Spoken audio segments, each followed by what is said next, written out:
night Max wore his wolf suit and made mischief of one sort and another. His mother called him a wild thing, and he said, "I'll eat you up." So she sent him to bed without eating anything at all. And of course, as we know, if we've ever read Maurice Sendak's seminal book, Where the Wild Things Are, that night in Max's room a forest grew, and grew, and grew. And in that we have an essence of a transition from a real world into a fantasy world.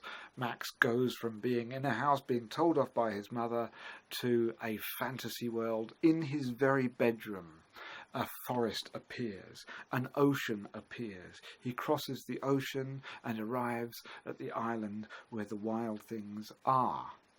He makes a movement from reality to fantasy.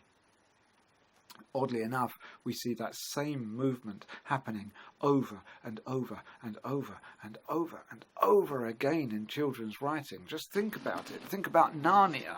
Think about The Lion, the Witch and the Wardrobe, the four children who are in a real world where difficult things are happening. And so they are in London, which is being bombed at the time. So they're all packed into a train and they are evacuated, as so many children were during that period, to a house which was completely unknown to them, where they felt lost, where they didn't know what was happening to their parents. Are our parents still alive? Are their parents dead?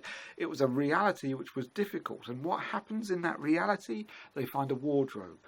They go through the wardrobe and they move from a reality into a fantasy.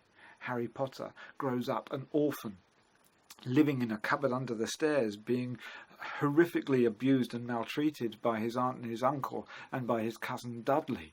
It is a terrible reality. But then what happens? The door of that reality is smashed in, and through that door steps a giant of a man. And he tells Harry that he's a wizard, and Harry makes a transition through the barrier at platform 9 3/4 of King's Cross Station onto the Hogwarts Express, a movement from a reality world into a fantasy world. Over and over and over we see this same pattern repeated, that you move from reality to fantasy. You move through the holes in the world which you cut with a subtle knife. You move through the pages of the book in Inkspell. You move through the tunnel in Anthony Brown's stories. Why? Why is this such a big thing? Why is it so repeated? Why does it happen so frequently in stories? There must be a reason for it. What is it? We're going to explore that question in this session. We're going to explore, if you like, the heritage of fantasy. Where does it originate from?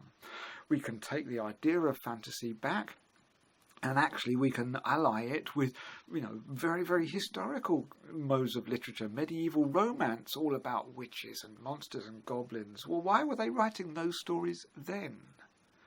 When did we stop writing about those stories? When did we suddenly decide to think that those stories were only for children, and why? We're going to explore those questions, look at the history, and maybe come to an understanding of how we can analyse and interpret fantasy in children's books, as far from being childish and meaningless and just merely some kind of sensory pleasure, of being fundamentally important about the experiences of children, and in fact maybe even coming to the conclusion that the fantasy in these stories is more real in one way than the reality itself.